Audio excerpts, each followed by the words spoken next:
So we were trying to figure out a way to make dinner rolls, and it somehow turned into this.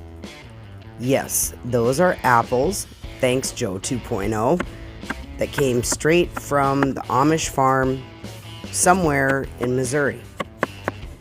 So people said that this was not going to be real unless we recorded everything, so we did.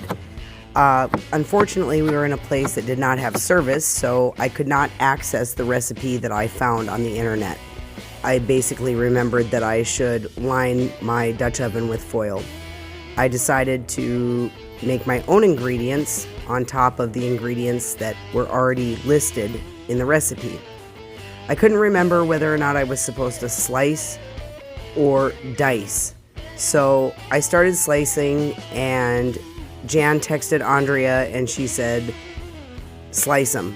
But then I already started dicing, so it didn't matter. Anyway, I just made my own creation.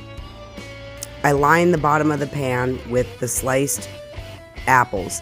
After that, I added some cinnamon, brown sugar, yes, that is salt, ground cardamom, and now final with the cake mix, which I decided to use golden butter cake mix. And yes, that's actual butter right there, because everything tastes good with butter.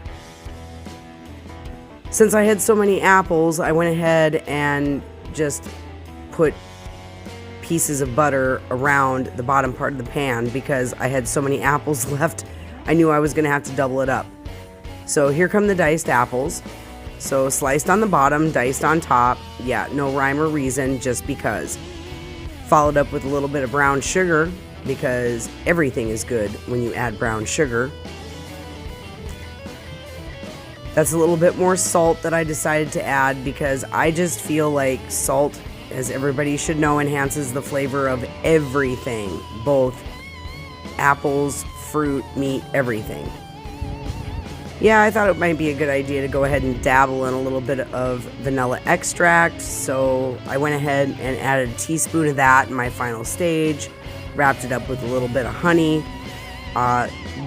There is no such thing as too much honey in my world. I love honey. The cake mix went on top again. If I could go back, I would probably have done this recipe with 2 cake mixes, but since this was our virgin attempt at the Dutch oven, I don't think we did too bad. Added the second layer of cake mix, followed up with some brown sugar, kind of spread that out. More honey. Yes, yes, yes. Gotta have the honey. Just want to make sure that everything is separated and looks good. And, you know, you can put butter on pretty much anything and it will be good. So we finished it up with a little bit more butter. We did the 12 coal process, which I read about on the internet. So we put down 12 coals, heated them up, and then 12 other coals, and then put some of them on top, some of them on the sides. Jan was ridiculous. I know, imagine that. And we had to fight with her to not open it to look. But we did, and ta-da!